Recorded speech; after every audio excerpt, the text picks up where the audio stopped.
We'll take care of them. Roger, roger. Prepare to fire. Deploy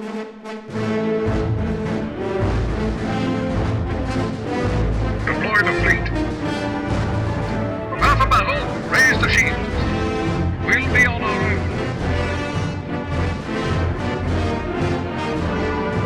I have a bad feeling about this. Ah, well. Target in range. All power diverting to weapons. Shield generator destroyed. We've lost our missile launcher. Intensify deflector shield. General, we've been outflanked. I think we have a problem.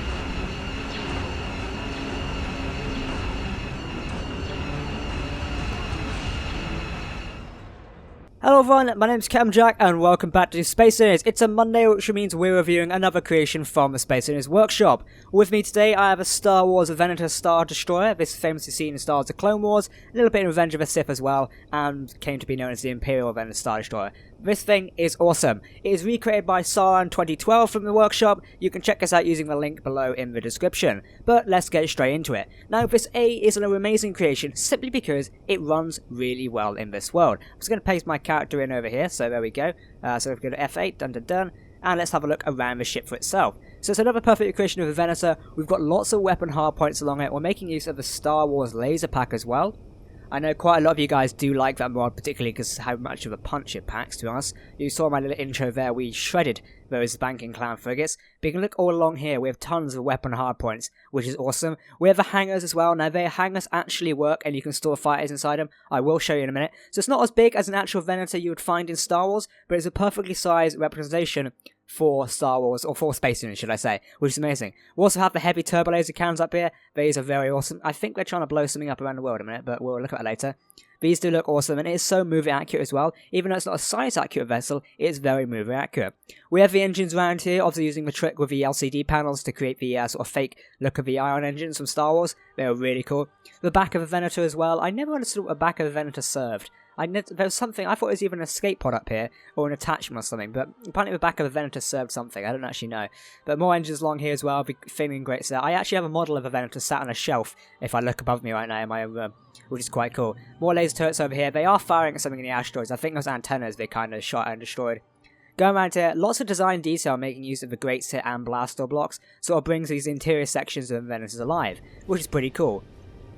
Armor side plating, we're using a lot of slopes like this, making use of the half blocks which are introduced in Space Hoodies lately to recreate this sort of slope leveling armor is really cool. Also got slits in here as well to delve down into deeper armor plating, and again making more use of the graded blocks. Brings out a lot of detail inside the ship. Like I say, although it's not size accurate, the level of detail that's been captured is quite cool. Again, we have an internal hangar bay here. So this is more of the Revenge of a Sith Star Venator, because there's two types of Venator Star Destroyers. Although we refer to one type, there was a variant is what I should say. So one variant had the entire red bit here open up to reveal the hangar, then the Revenge of a Sith variant had the only little bit in the centre of it open up to the hangar. Which was quite smart. I preferred the bit where both red sides came apart, so the entire ship was a hangar bay. But then again, they changed the Revenge of Sith, which is not too bad. But I felt it kind of limits the way ships can get out of here in such a small distance. But, you know, it's awesome.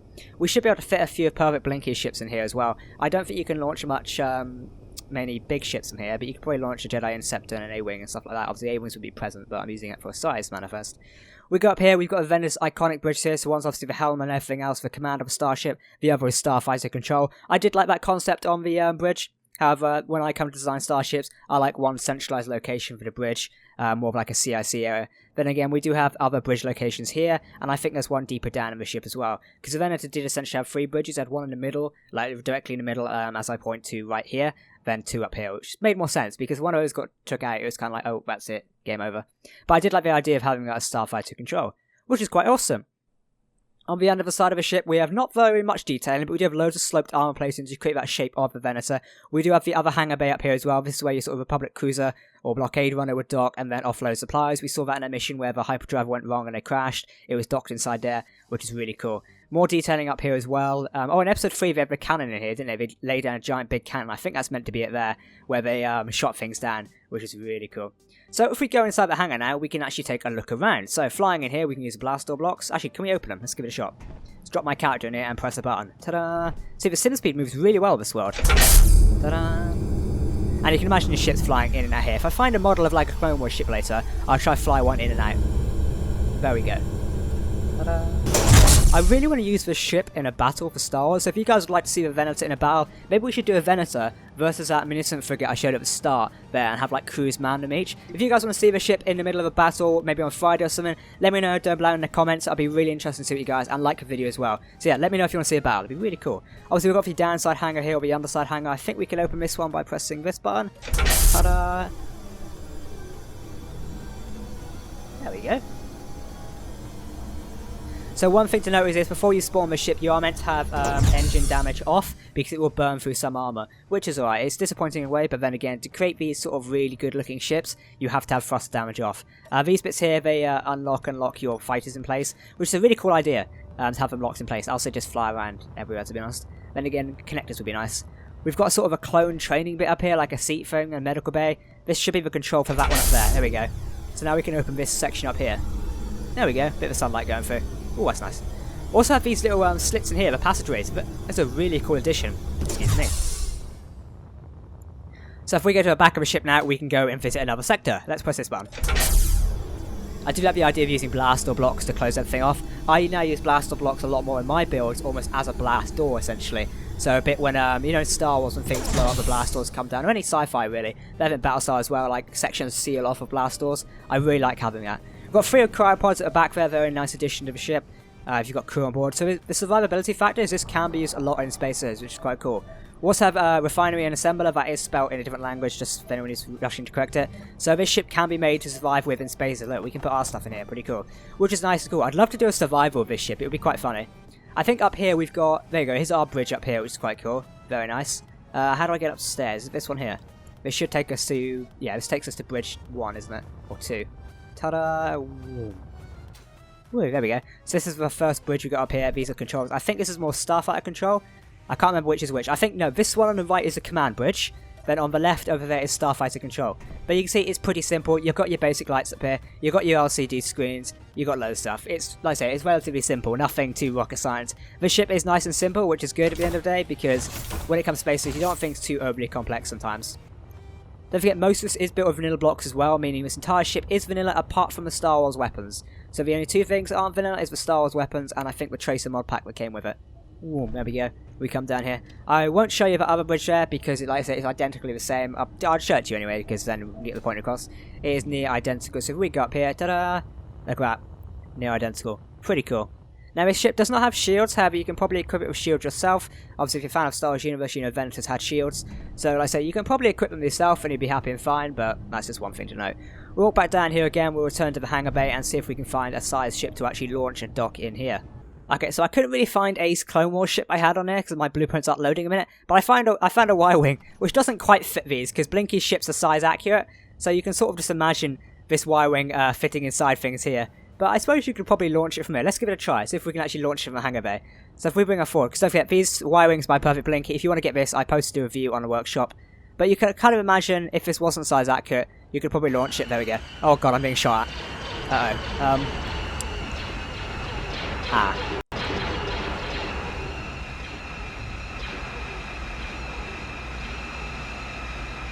Well, you get to see how the weapons work.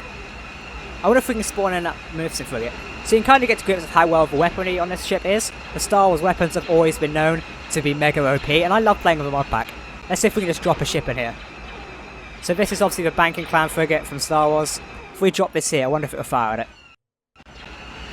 Okay, yeah, it fires at it. No, it doesn't. Oh, okay. What if I turn this to pirates? Here we go. This is my little trick to see if we can cause a war between this ship. So if I get in here, if I set my camera up, here, you guys get to see how well this frigate gets shot at. This is how you cause wars in space units. There you go. It is owning it right now. Look at that laser fire there from the bridge. Mega fire. Weirdly enough, we are sustaining some damage because the Star Wars turrets don't seem to target lasers first, or Gatlings in this case. But wow, it is being shredded here currently. Look at that. I think, oh, we're losing a lot of our armor plating underneath.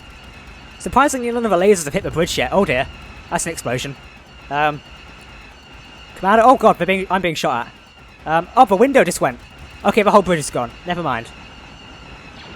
But wow, look at that. These lasers just wreck massively. Those turbo lasers, they're resurrecting. Look at that. If we just sit our camera in here, maybe we get to see how much these turbo lasers fire. I love space heroes because mods like this. A, because I get to sit here and watch ships be wrecked to pieces. We should probably do a crash test of this ship. We'll do that in a sec. For a minute, let's appreciate the firepower of this fully operational Venator Star Destroyer. Well, let's try and throw it into the asteroid. There we go.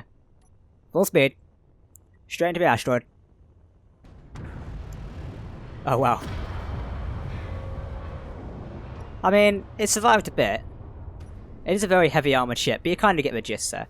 But anyway guys, this kind of wraps up this sort of short little review and Jack blowing stuff up in space as usual little video. I hope you enjoyed it. It's been a Monday. We're in December now as well, so we've got lots more content coming over the December period. If you'd like to see a battle between the Venator and maybe some Star Wars, if you'd like to see a Star Wars Clone Wars battle basically, let me know down below in the comments and we can arrange one for Friday. Because I know you guys like the Millennium Falcon battle we did, and considering we are in a Star Wars month essentially, it would be quite cool to get more of this content down. I've been Jack. I look forward to reading your comments down below, and I will see you next time. Goodbye.